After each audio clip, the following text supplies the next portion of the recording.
Alright guys, TacticalRab back again today. Hope you're all doing well and enjoying your day so far. And it seems we can't go too many days without the pro players complaining about something or another, but it seems like this time they do maybe indeed have a fair point regarding the league matches and the format of the CDL as it stands right now. Comparing the CDL especially to games like Valorant that are just popping up and doing such a great thing with their competitive scene, and how far we seem to be falling behind. Intrigued your thoughts in the comment section below. Like if you guys enjoy the video, subscribe if you are new as always, I'd greatly appreciate it. It really helps out the channel. Thank you very much indeed for doing that. First of all, thought I'd mention this. If you guys are aware of Call of Duty Online, effectively it's like a best of Call of Duty series with all the best weapons, all the best maps from COD history available. I'm pretty sure it's just available in China. There's some YouTubers that have gone on VPNs and stuff and been able to play it for quite a long time. Interestingly, they're actually going to shut this down. I think a lot of players have said, like, what if you ported Call of Duty Online to console and we could just play that as like the forever competitive game? Because a lot of it is relatively similar to Black Ops 2. In a similar way, really, to COD Mobile is relatively similar to Black Ops 2. That seems to be what they're pushing. And yeah, of course, we've seen some COD Mobile, well, dramas of late, the whole teabagging type of situation where a team got well, banned.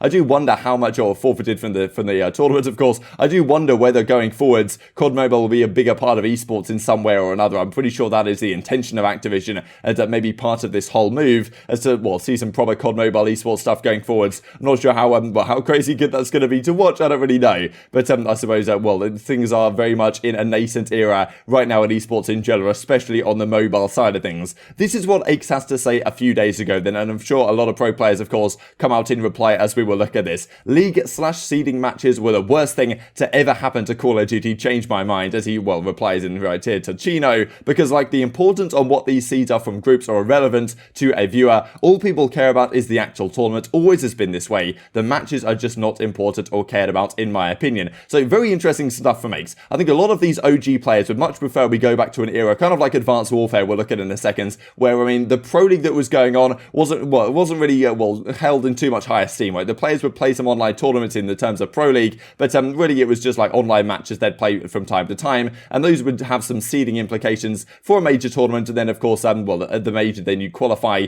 through the online pro league and stuff, but that wasn't the major thing really of the season. There were so many other events held by so many other tournament organizers that players could go to. Now I think it's kind of interesting, because as the league tries to become more professional over time, I think the league is certainly going down the route of, right, traditional sports. What happens in traditional sports? You have league matches, right? And I think the way they've kind of combined the idea of league matches with group play for the major is honestly relatively good. And I probably have some bias in this as well, because the way the current format is makes it pretty easy for me to make 2 videos a day. Whereas if we went back to this old format where every weekend or every couple of weekends there was like this massive tournament with every single Friday, Saturday, Sunday was like 12-hour days, I think not only is that tough for me to cover, but I'm not sure that's necessarily so friendly to a new viewer as well. It might be greater for the players, might be better for the kind of hardcore fans having so much COD, but I think the current way it works with, okay, a few matches each day might actually be better for someone like who's relatively new to the scene, who kind of knows, okay, COD's on this day, let me just tune in for my, favorite team or whatever when they're playing a match, and then I'll tune in for the major as well to see how it actually plays out in the proper tournament. So it's kind of an interesting discussion, but a lot of the pros were hopping on the bandwagon here. I mean, the Slasher says it's up there for sure, saying there's a lot of things that are bad that have happened to COD. I mean, I'm not sure Slasher would throw the whole, the pandemic stuff up there, and the fact that we had to go online last season is detrimental to his career prospects these last couple of years. Still remains to be seen where he could potentially go, but yeah, Slasher believes it's still up there. Aix says heck of a list, most certainly. Tends to be more of the kind of old guard talking about this. Maybe the newer players are well on board with what they're currently doing, but at the same time I think some of the players have been frustrated the fact that they have to play so much, right? Because right now the league is on like 4 days a week, right? Which means that pretty much every day they could be playing. It's they don't really get too much of a break. I'm pretty sure they finish the Sunday, maybe they take 1 day off after a major, and then they're straight back to scrimming once again. So it's very difficult for these pro players to actually ever have a break, and maybe the whole league seeding implications does cause that to some degree. At the same time, what really is there? Well, what could they really do about this instead? And there's also the discussion. What I'm wondering about is what happens next season if it goes into like 16 teams, right? Like, do they keep the same format? Like, they would have to be so many more matches. It'd be even busier schedule than it already is. So maybe they go to a different format if it goes to 16 teams, and they look to go back to more like tournament-based situations. Because look, we all love tournament-based stuff. That is how it is, and the fact that the league matches are effectively part of the tournament, I think is kind of nice in a way, the way they've kind of structured it this season. With 16 teams, I'm not sure necessarily how easy that is to accomplish. aBeZy talking about cumulative tournament placings with points assigned for each round you finished. The pro point system is far superior to any repetitive league regular season model. I don't disagree by any means. I think the tournaments are the best thing we have in Call of Duty, but I think there's multiple sides to this discussion. But aBeZy certainly knows a thing or two about organising tournaments,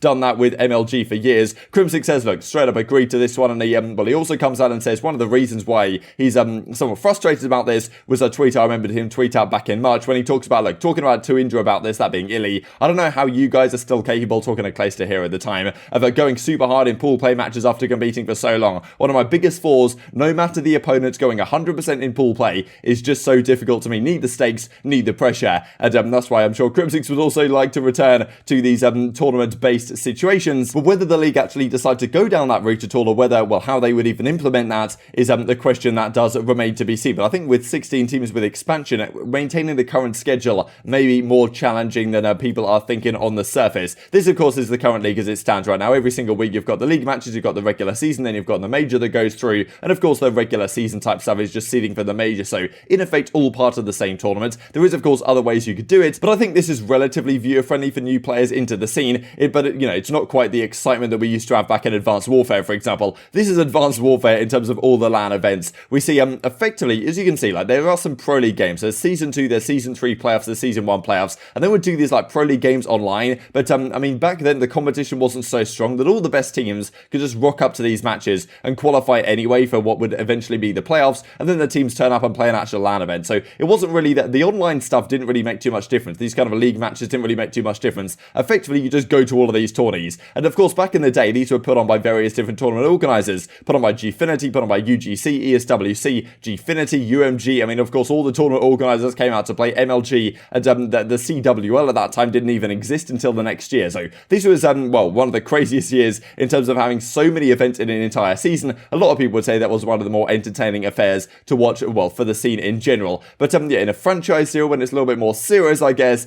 whether you can actually accomplish this to the same degree and make it really work towards a massive world championship. You can see back in the day, the world championship was in March because it was just used for promotion for the DLC 2 for the game. Yeah, these are the kind of things that we're probably happy to be away from. But I think some of the older fans of COD probably miss these days where the Call of Duty was just on all the time. It was absolutely rampant with a new tournament every single weekend. There's been some other discussion as well regarding, well, I suppose the bracket that finishes off the tournaments. Clayster says this about the Valorant tournaments, getting kind of frustrated, and understandably so, with well, the way that was structured. Because once again, the winner's side of the Valorant tournament either did not have an advantage, as we see right now in Call of Duty. And well, as Clay says, this is maybe what could be argued in regular sports, the fact that, okay, yeah, playing less matches is an advantage in normal sports. Not the case in esports, right? The more reps you get on LAN with your team, the better. This is not traditional sports where players get particularly tired. Anytime a team can lose once and win a tournament, while the other team loses once and loses the tournament, is absolutely stupid, and there should not be a loser's bracket to begin with. Oh, hey, you get 2 chances because you lost earlier, but you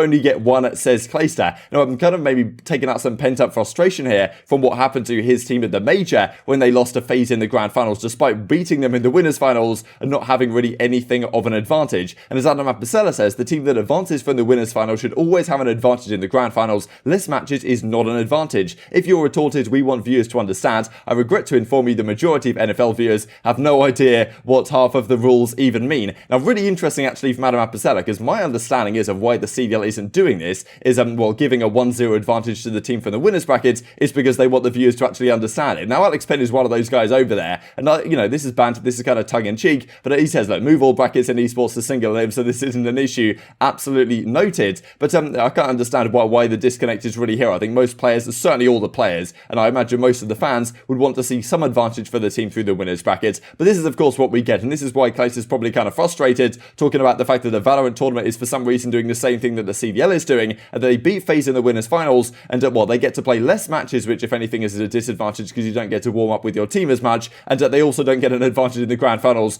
outside of this apparently veto advantage, which really does not make too much difference, as we did discuss a little bit earlier. Now, another side of this really is the fact that well, the viewership of stage 3, stage 4 of the CDL. The stage 3 major we'll look at in a second was pretty good in terms of viewership, but at this point in the season, generally for the regular season matches, the viewership starts to become pretty poor. People realize that these regular season games don't actually mean too much, and maybe they just tune into the fight to find out what happened after the fact, or they just watch my video to find out what happened after the fact, not necessarily watching all the matches, which I'm totally understandable. But then maybe if the major you actually do tune in, which I think maybe well, CDL and Activision have to have a think about that, and how they make some of these matches actually mean more, because especially when some of these teams are now eliminated from the World Championship, it's then like those matches potentially mean even less than they already did. And a tactic that some esports have been using to really boost boost viewership is, of course, co-streams. We see Valorant use this to incredible effect. XQC, Shroud right here. I mean, it's kind of incredible to me that Shroud has 300,000 viewers co-streaming a finals, which at the Valorant stream themselves only has 180,000. And I'm sure, like, Activision wouldn't be too happy about that whole situation. But yeah, more viewers, the better, right? And as Kevy Skill says, only a matter of time till every esport allows this,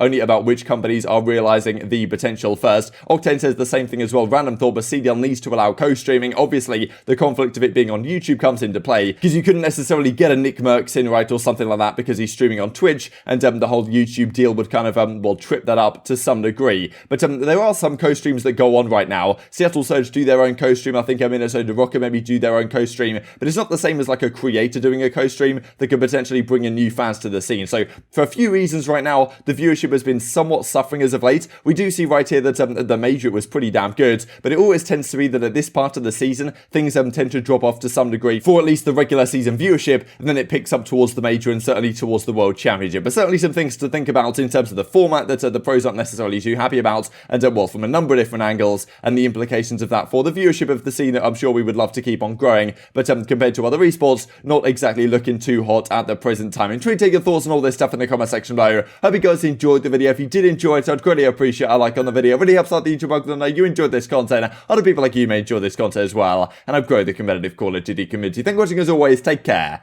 and I will see you next time.